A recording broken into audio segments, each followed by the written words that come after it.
La terra és el més gran del món. La terra és el que ens dona vida. Si no fos per la terra, què viuríem nosaltres? De què havíem de menjar? Pastilles? Si no fos per la terra estem nets. La terra és el més gran del món. La terra aguanta la nació. Totes les seques tenien arbres frutals. I així es menjaves fruita amb olives, perquè marxes d'obra no hi havia cap. Tot natural. Ple de brossa pels animals, segàvem la brossa. A la família teníem haca, teníem bous i teníem porcs. Gallines, algun pato, algun tito. I les gallines i els ous i pollets xicotets. I d'això sobrevivíem les cases, perquè mon pare només tenia que 7 fanecades de terra allí. Jo venia a l'escola, dinava i m'anava a segar brossa pels conills. O potser herba, si tenia borregos, que hi ha vegades que també criava 4 o 5 borregos, i després se venien. I ens ajuden molt els animals a poder treballar-la, no? Entonces, per a nosaltres els animals són algo més de la nostra família, no? La nostra família són els animals, les persones, els amics, la casa oberta a tot el món, i això és la gran família. En aquesta gran família estan també els animals. En el carro i l'haca anàvem a les 4 del matí, portàvem un fanalet, que eren uns fanalets molt dèbils, i se feia. Si feia aire, s'apagaven. I te tocava parar a tornar a encendre, perquè duien una metxa aixina, ampleta, en un poquet d'oli baix, un taeta en oli, i de res s'apagava. L'abuela era una dona prima com jo i alta. Tingué 5 fills i 2 filles, 7. Vivia ahir on hem estat allà en l'Ebrosquil, en una barraca. Anava a la torreta que anava a un molí, comprava un sac de farina de 50 quilos i el duia a casa al llom, a peu. Les dones feien de tot igual que els homes. Plegar criguilles, collir cacau, collir batxoqueta, la verdura del camp, totes les dones al camp. Treballaven igual que els homes. Fes tomates, inugaven tomates, collien les tomates, igual que nosaltres, igual, o més, o més. Així a ma casa eren 3 germans. Mon pare, 3 germans. Algun cosí, i clar, quan tenia feina un, anàvem tots a ajudar-li a deixar. Quan tenia feina l'altre, anàvem a ajudar-li a l'altre. I se fèiem la feina ajudant-se. No se gastaven un duro. Això ara s'ha acabat, Ara no vol ajudar-se ningú. Era una infància que m'agrada més que la d'ara, perquè era una infància molt bona, molt bona. Ara és més en aparatos, perquè jo veig els meus nets que ja van en l'aparato en la mà.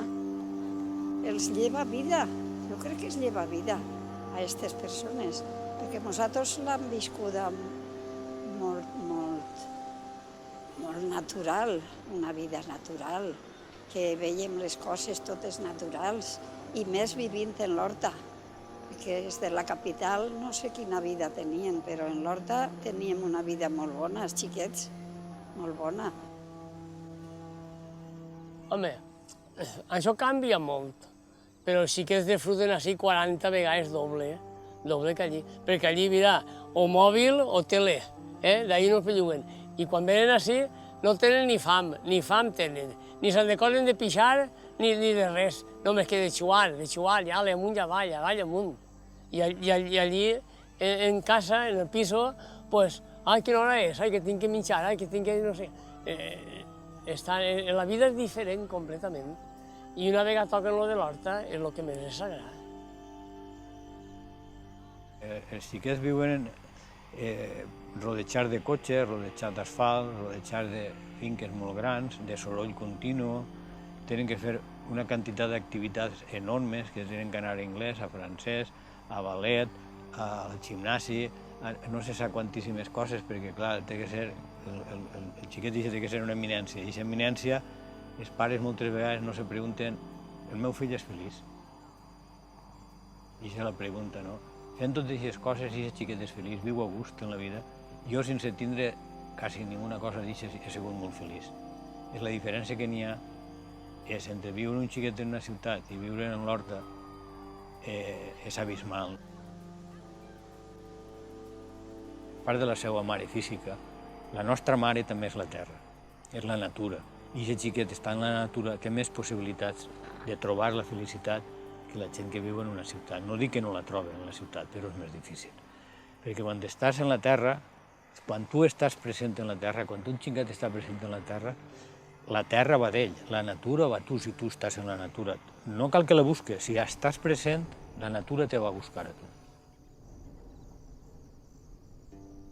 Jo disfrute de tot. Mira, estic allí sentat mateixa i si fa aire de veure els arbres o el canyar com se belluga, d'això ja disfrute jo. Ara pardales quasi no n'hi ha, però antes, també a aquestes hores, potser ahir un granet de pardales cantant, això també és una meravella. D'això és el que se disfruta de l'horta. Tu no vens així a l'horta a veure un teatre, ni veure uns varietets, saps què vull dir? Així vens a veure la cosa natural. Mira, allí mateix n'hi ha una garça allí. Pues, ara ha volat. Pues això és lo bonico. Home, perquè la vida d'ací del camp és una vida molt lliure i molt sana. En la ciutat estàs nugat allà dins, allí que fas en la ciutat. Te vas al treball, del treball a casa, de casa al treball, així te distraus. Així te'n vens a l'horta i si vols prendre el sol, prens el sol. Si vols llevar-te els peus en la sèquia, vas i te'ls llaves. No hi ha allí on vas. Jo tinc la llibertat de fer això. La gent de la ciutat, aquesta llibertat no la té. Se creia que viure en la ciutat això era important. I avui en dia no és així, ni se pot aparcar, ni se pot respirar bé, ni se pot tindre qualitat de vida.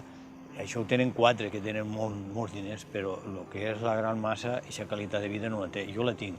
Jo soc una persona que soc pobre, però no soc un pobre home. I és molt diferent de ser un pobre a ser un pobre home. Ser bona persona ho ha de mamar-ho. Si no ho mama, és un roder tota la vida. El que mama bona llet, ixe és de bona llet. Però el que mama mala llet, ixe té mala llet tota la vida. Tota la vida.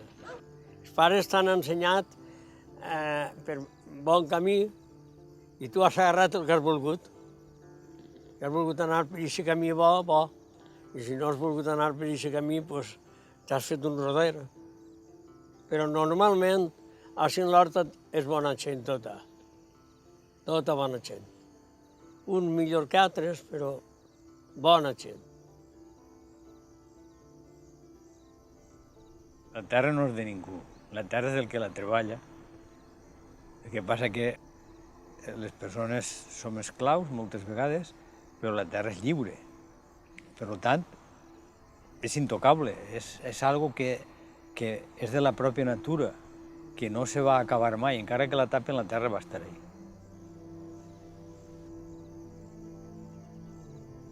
La terra és el principal de tot. El que passa que per anys tornarà tot on estava o més, per anys, perquè tots no poden ser arquitectos ni tots poden ser abogats. té que haver de tot.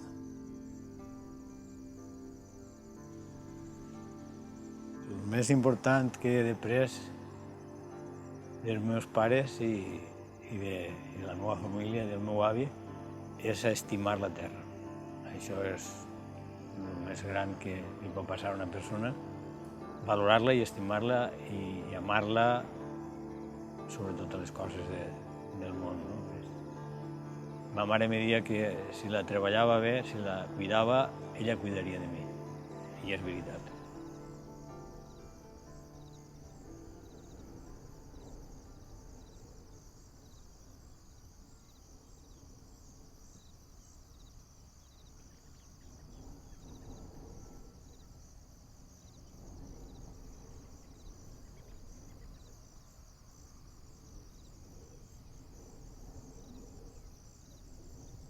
Me diu una filla, mare, escriu la teua història en un llibre i el meu home també, però tinc un tros fet i me dona perea d'escriure.